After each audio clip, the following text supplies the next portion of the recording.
Welcome to the Winning Family Podcast with Rodney Michelle Gage, a podcast designed to help you win at home and in life. Well, welcome back, podcast family. We are about to dive into another amazing topic. Hello, Rodney Michelle Gage. How are you guys? Hey, Great. Dr. Linda. Great. Excited to be here. We love doing this. It's exciting. Today's topic is going to be so helpful. It's all about understanding your teens' behavior. And I know you've got a book on this, don't you? I do, and I'm really excited because what's interesting is that I did a book, wrote a book, should say, over 20 years ago. And man alive, who would have ever thought, time would fly by and things in our world today would change so much. However, what we began to realize is that the book actually was spot on and is still just as timely and relevant today as it was then. So what we've done is we're coming out with a new 2.0 version, kind of a revised, expanded version of the book called Why Your Kids Do What They Do. And what it does, it just kind of takes a look at the driving forces behind our teenagers' behavior. And so obviously, if you're listening today, watching this, you're the parent of a teen, or let me even just say a preteen. Yeah. I like to call them tweeners. Yeah. They're kind of in between. Or But a grandparent of a teen. That's yes, right, or a that's right. grandparent. Or a teacher of a teen. Absolutely. Anybody who works with There teenagers, you go. is around teenagers, you need to Yeah. maybe tune in, lean in a little extra closer, because I really am, I'm very, very passionate about this. I'm a firm believer that this is at the core of everything that we're seeing, everything that is weighing heavily on the minds and the hearts of parents today, as relates to stuff that their kids are working through and going through because of, sadly and unfortunately, the mental health challenges that kids are facing. That, without question, a new study was just released. The number one concern that is on the minds and the hearts of parents today is the mental health issue. Right. And so knowing the issues of depression, anxiety, fear, worry, stress, all of these factors that are having a profound effect on their children's self-worth or self-esteem. The list goes on and on.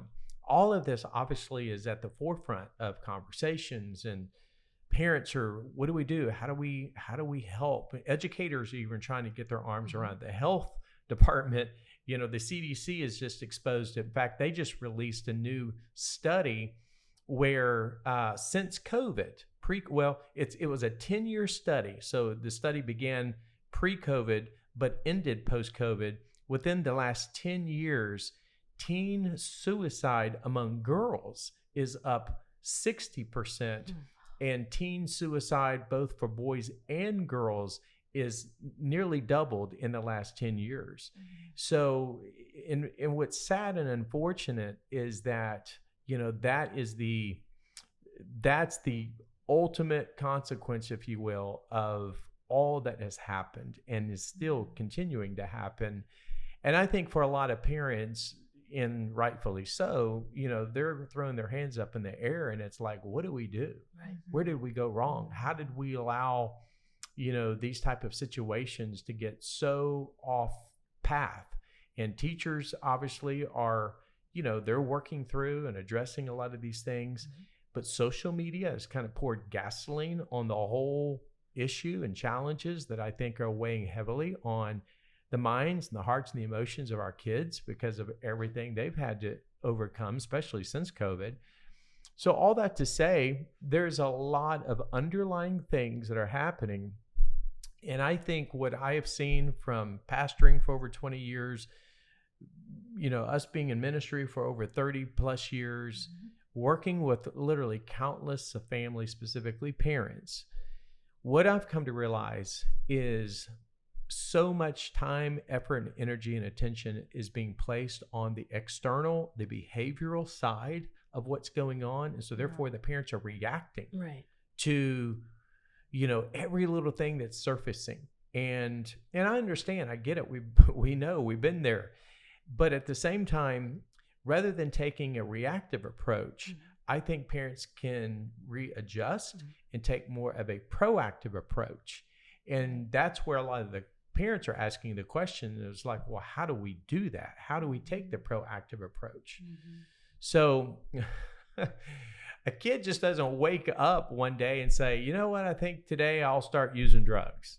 Or, hey, today's a good day for me to start having sex with my boyfriend or girlfriend. Or today's a good day for me to start getting drunk. Kids, nobody wakes up one day and just suddenly says, hey, let's try this and see what happens. No, there is a progression. Yeah. Right. There is something that drives those kinds of decisions or, lifestyle choices that people make. People just don't instantaneously or spontaneously choose to do those things. I think there's always an underlying, a driving force behind it all. And if I could summarize everything we hear about, see, read in today's world and society, I could summarize it in one word, and it's the word needs. There are key emotional, mental needs, but obviously the emotional, what I call relational needs, that are being neglected, ignored, and they've gone unmet. And therefore, kids are looking to other sources, looking to other people, looking for other ways to get needs met in their life that are not being met either at home or in other healthy, productive ways. So how do we do that? How can we help take a proactive approach to making sure that our kids' needs are being met? When I remember, we've talked about this before, but when I was a kid growing up, my dad bought a new sports car. And of course, back in the day, it was called a Datsun. They don't even make Datsuns anymore. If somebody say, what's a Datsun? Yep. You can Google it. Just Google Datsun. It'll pull it up.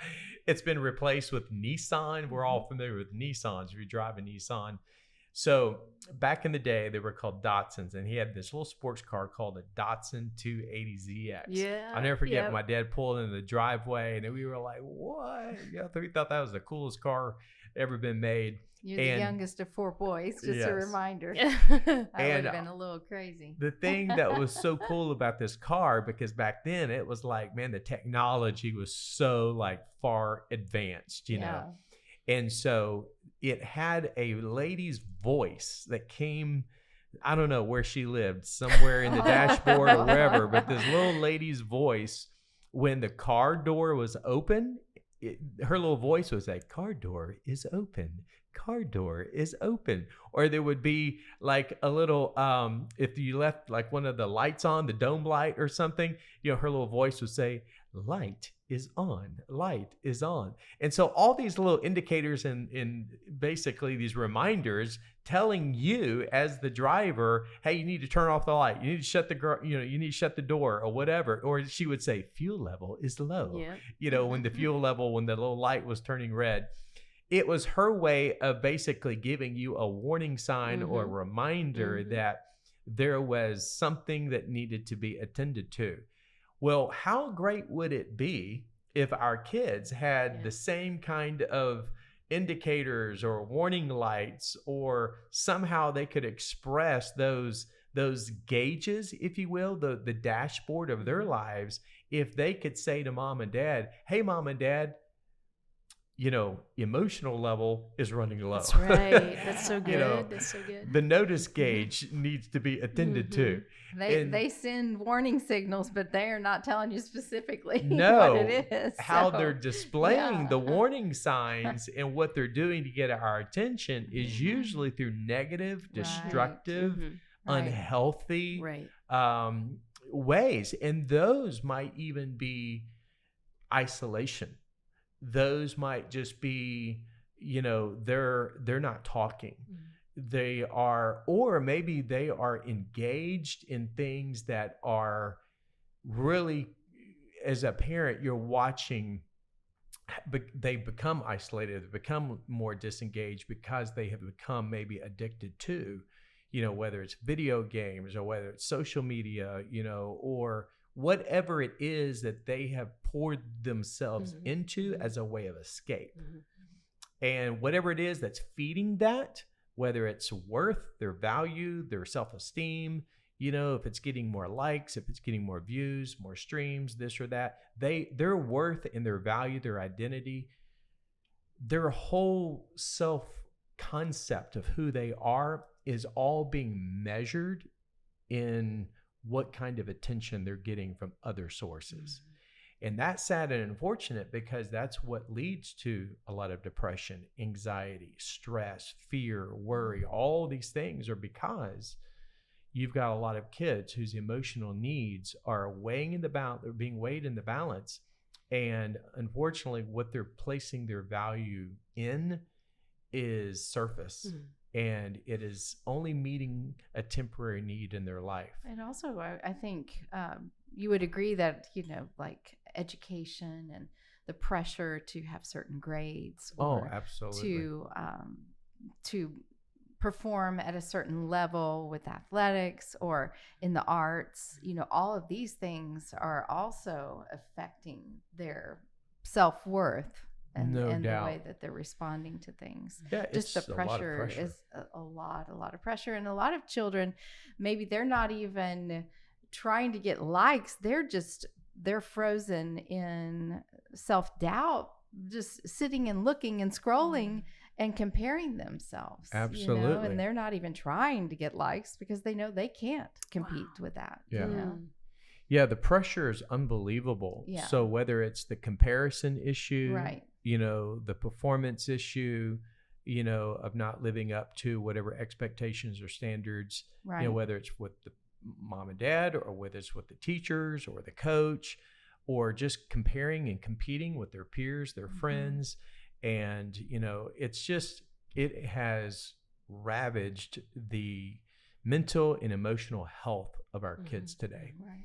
So, and sadly and unfortunately, I think if we would be willing to be honest and transparent as adults, and I'll vouch for myself here, me included, it's easy to fall into that trap, even as adults, of measuring a lot of your own success or a lot of your own, popularity or status or identity or whatever brand or whatever you want to call it, based on all of these indicators that really at the end of the day doesn't really matter. Right. Who gives a flying rip if you got, 60 likes versus 4 likes, or, who cares? Why are you going to put out your identity in that? Or what if you didn't, get accepted, as a junior, in high school, or senior in high school, you didn't get, accepted into your preferred school that everybody else has worked so hard to get accepted in. And it's like they're devastated because their whole life has been built on getting accepted by whatever so-called university is like the university to be accepted into. So the pressure to perform in the classroom, as Michelle stated, or, trying to get somehow, some way, recognized for your talent or your ability, it is a lot of pressure. So what I'd like to do for the next few moments, I'd like to just kind of talk through some things that maybe could serve as a little framework to help parents maybe learn the importance of the power of needs, is what I like to say. So we all have physical needs, right? We all need air. We all need water. We need food in order to survive. You can't live without those physical needs being met. But then you also have spiritual needs in our lives. We all have a need for forgiveness. We all have a need, for peace, to give and to receive love. We all have a need to experience and to have joy, and happiness in our lives. Well, those are spiritual needs that only God can meet in our lives. But what about the relational, emotional needs? Those are things like, love, acceptance, approval, support, attention, all of those kinds of needs that we all long to have met, that many crave. So if our emotional tank is running on empty, well, guess what? We're going to look for somebody or something to fill that void, to fill that emotional gap, that need, or what I call tank in our emotional lives. And we see this happen even in adults. So what happens is that it has a profound effect on the way you think. Right. So if our thoughts are leaning towards negativity, we're thinking negative thoughts about ourselves, thinking negative thoughts about our identity, our worth, our value, because we're competing, comparing, whatever. Now all of a sudden that negative thought pattern that we have of ourselves produces negative emotions and feelings.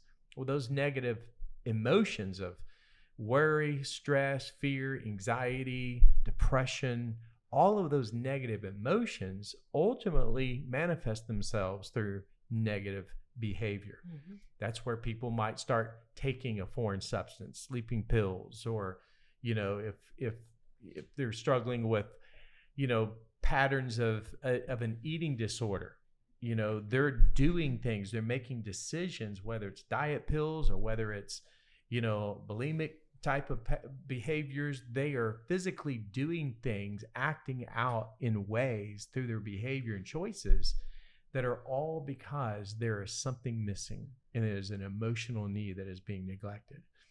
So I think understanding that positive thoughts help produce positive emotions, and positive emotions ultimately can help produce positive results and outcomes through our behavior, through the choices that we make.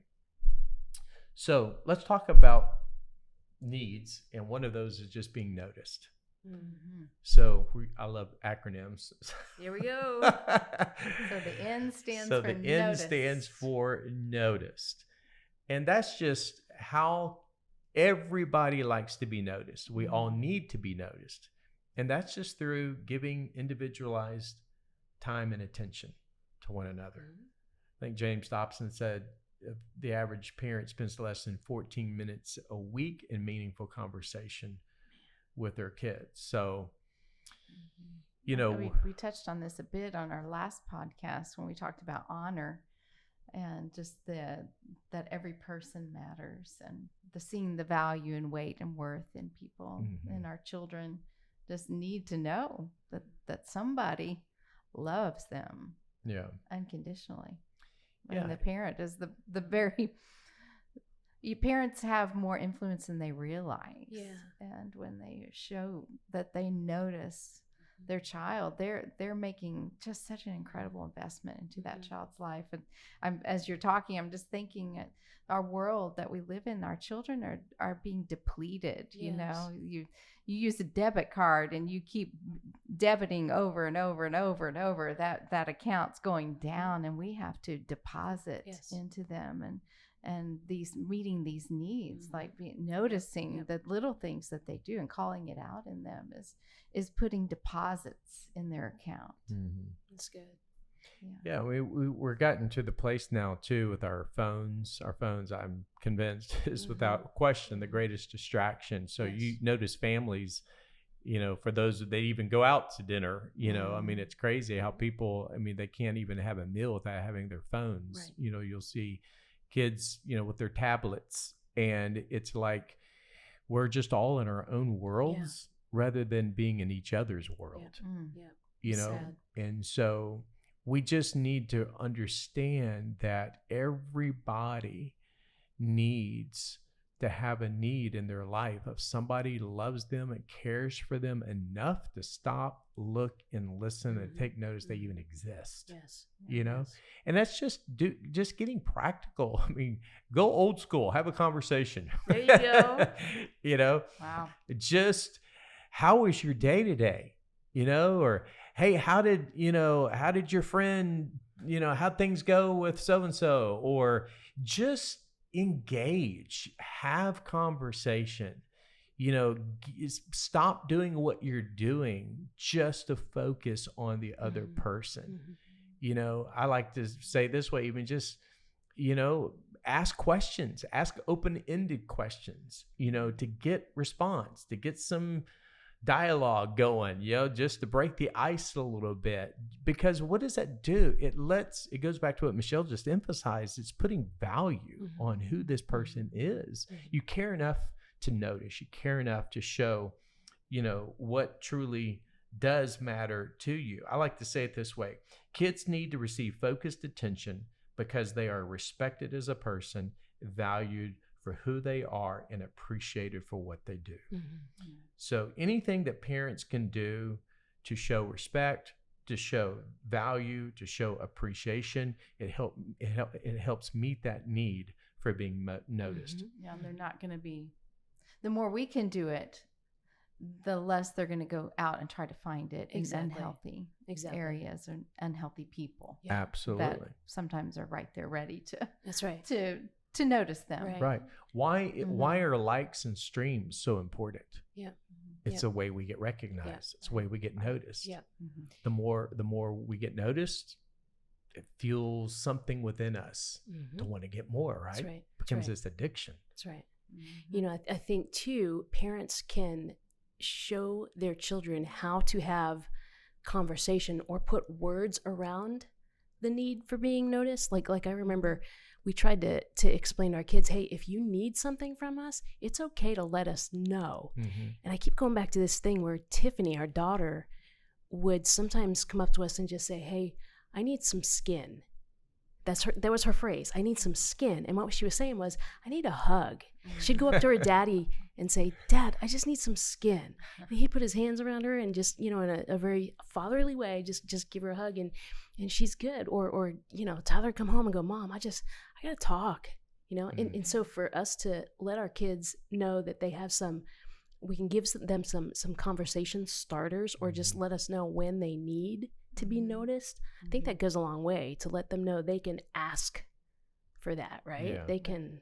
Absolutely. Anyway. Yeah. Well, that leads to the next letter. So let's keep going here through these. So N stands for notice. E stands for empathy.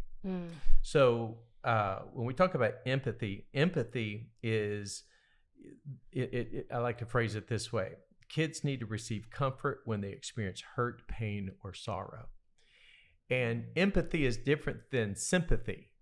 Empathy, is taking it a step further, and it's feeling what somebody else is feeling. Mm-hmm. It's entering into the world to where you're experiencing the pain with them.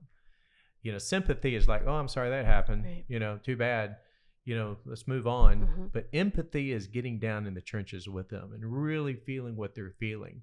So, if your daughter, let's say, comes home and, her boyfriend, broke up with her at school, or, sent a text message, they usually do it through a text message, let's just say that as an example took place. She comes home, she's devastated. She's going to go in her bedroom, shut the door. She's probably going to be in isolation for a while. But rather than, knocking on the door, hey, what's wrong? Come out of your room. Why are you being this or doing that? You got homework you need to do. You need to do this. You need to do that. And all of a sudden, when you find out what the cause is for her being shut alone in her room, and then she were to perhaps tell you what happened, rather than kind of blowing that off like, well, is that all you're worried about? Good grief, he was a loser anyway. Let's get your room cleaned up. Well, that's not empathy. Right. Right. And what she just took from that is another jab of rejection, that nobody cares, which leads back to the whole issue of not being noticed. Yeah. Nobody cares enough to care. Nobody cares enough to notice. And eventually when kids get that enough, then they start believing the lie. Well, if nobody else cares, then why should I care? Mm-hmm. And so as parents, I think, don't mean to cut you off there, but as parents, I think we all have different personality types. We have different, if you're a Christian, you have different spiritual gifts. Mm-hmm. Some feel empathy a little bit easier than others. I know my dad was that type that just was always very loving and supportive and kind, and just always I felt empathetic and there for me. But also he came across like, let's be positive about it. You know, this is a difficult situation, but let's shift it to this. But I'll never forget when I was a teenager and had to break up with a boyfriend, and my mom, who is not so much that way, came and sat on my bed and cried with me. I will never forget that day. because it stands out to me so much that she brings me to tears now, that she empathized with me. That was not her personality. It's not her personality now, but it's something that I will never forget. And that was a need that was met in my life in a very deep way from my mother. That so I'm saying that to say, I think no matter our personality, no matter our gifting, we can do it. That's not an excuse. Right. If you're not prone to that or have that propensity. That's good. Yeah. So empathy is a powerful emotion that needs to be thought about, and we need to realize that as parents, we can really help make sure that our kids know that they are loved and that we do care, and we stop to enter into their emotions and feel what they're feeling. Right. The other E is the word encouragement. Yeah. And so I like to say it this way: kids need to be nurtured as they reach for their dreams and supported when they feel like giving up. And so I just think as parents, we need to speak life into our kids, affirm them by the things that we say, the things that we do. You know, it might just just on a practical level, sending our kids a text message, you know, maybe as they're knowing that they got a big test during fourth period, or, you know, or maybe they're trying out for whatever club or sport, you know, at school. And we're just, you know, letting them know, hey, you got this, praying for you. Here's a verse of scripture, you know, stand on this promise, you know, just anything and everything that we can do to give life, to give hope, to bring a sense of confidence into them, because the world is beating them down. Again, they're competing and comparing, and they're measuring themselves against so many different things, and they're almost like set up for failure, because it's like you can't live up to anybody or anything anymore. So they at least need to know that, hey, mom and dad are my greatest cheerleaders. That's exactly what I was going to say. Make it your goal to be their greatest cheerleader. Yeah, absolutely. What's that phrase? If a kid's breathing, or if anybody's breathing, they need encouragement. Yes. So if you want to know if somebody needs to be encouraged, we'll just look to see if they're breathing. There you go. But the answer is yes. There you go. Absolutely. Yes. So quickly, the D in the word need stands for direction. And I like to say it this way: kids need to feel a sense of significance and purpose in their lives. You know, it's funny, we were talking, you were actually telling me the story about a friend of ours who, a young girl who found kind of like her purpose through a missions little organization she just started. And I can't remember how old she is. Oh, I'm so sorry. I'm just trying to process. Names, well, it's our friend Kiana. I think you're referring to, and so her name starts with a K, Kiana, and she has awesome grandmother that she is raising her, and she started a little mission called K Cares for Kids. And she puts together bags. She'll work. She actually babysits our dog Bougie. She has different things that she does to get money, as I think she's like 13, 14 years old. And she uses her money to go buy little trinkets and gifts for children and puts them in bags. And her grandmother takes her down to serve the under-resourced people in our city downtown, and they'll serve meals. And Kiana has her K Cares for Kids, and she'll pass out these bags to the children of these families that are in need right now, and just to bring a little smile and hope, because she cares for kids. And what's awesome about that, because we know her on a close personal level, and she's not, you know, a real outgoing, you know, like charismatic personality. She's actually very shy, reserved, behind the scenes. But yet she has found a purpose that's bigger and greater than herself. She just lights up. And when you talk about it. She like lights up like a Christmas tree. I mean, but what that's done is given her confidence. It's given her purpose. It's something she looks forward to. That's what kids are longing for. And I am confident that when kids find their sense of purpose, they have a mission, they have a destiny that is bigger than just academics or whatever, it just puts, as we just stated, like air in their lungs, oxygen in their tank, because it gives them a purpose worth living for. And the kids are longing for that. And it gives them a sense of significance because they know that they are helping make a difference. Right. And so it's just such an important need. And the last letter in the word needs is the word S, which stands for security. And I like to say it this way. Kids need to feel Kids need to feel security as well as acceptance, regardless of their flaws and mistakes, and loved no matter what. So when you think about the need to be noticed, the need to receive empathy, the need to receive encouragement, the need to receive direction, and the need to feel and to have security, not just physical security, but also the emotional security, knowing that they're loved, they're valued, they're accepted for who they are, not just based on what they do or their performance, but they are loved unconditionally, accepted unconditionally for who they are, can make all the difference in the world. So if we want to see change in the outward behavior of our kids and the things that they are doing that are so harmful and destructive, I mean, goodness, it just rips your heart out to see what kids are doing today. I think the only way we can change that is to do what we can in our homes as parents. And whether you're a single parent, blended family, I'm convinced that it's like putting a sponge that has been set off to the side and it's gotten dry and it's gotten hardened and it's almost like become crusty because it's so hardened. You take that same sponge and you put it under a faucet and you just let the faucet, just with a slow stream of water coming out.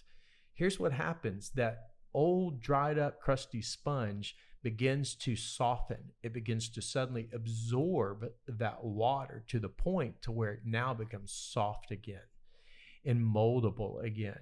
That's exactly what can happen in the life of a teenager, a child. You watch the emotional needs suddenly become met in their life, and the hardened shell on the outside becomes soft again. And it's because they are so needy, not in a bad way, but we all are needy. That's right. And if they're not getting their needs met, again, from mom and dad, from home, in a healthy, productive, positive way, they're going to look for other ways or other alternatives to get those needs met. Right. And they're usually not good. That's right. And at the end of the day, to wrap this up, our ultimate source and the ultimate supplier for all of our needs that we're talking about, whether it's love, whether it's purpose, whether it's, empathy, the one who's the ultimate supplier and source of our needs is God himself. No one loves us, knows us, understands us more so than God. He made us with needs, but he wants us to ultimately look to him to get those needs met. But also God places people in our lives through our relationships as a byproduct of getting those needs met in healthy, positive ways. So that's the power of needs, and that's what drives our kids to do a lot of things that they do in our world today. So we hope this has been helpful and encouraging to help us maybe look a little deeper behind what's going on in the lives of our kids. Awesome. Some great tips. Well, thank you for joining us, and we will see you next time. Be sure to follow us on Instagram and Facebook at The Winning Family. Also, we would love to hear what's on your heart and mind as parents. Send us any questions you would like Rodney and Michelle to answer in the future episodes by sending your questions to the podcast at thewinningfamily.com. We look forward to hearing from you. For more helpful resources and content, be sure to go to thewinningfamily.com. Until next time, thanks again for joining us on this week's episode of the Winning Family Podcast.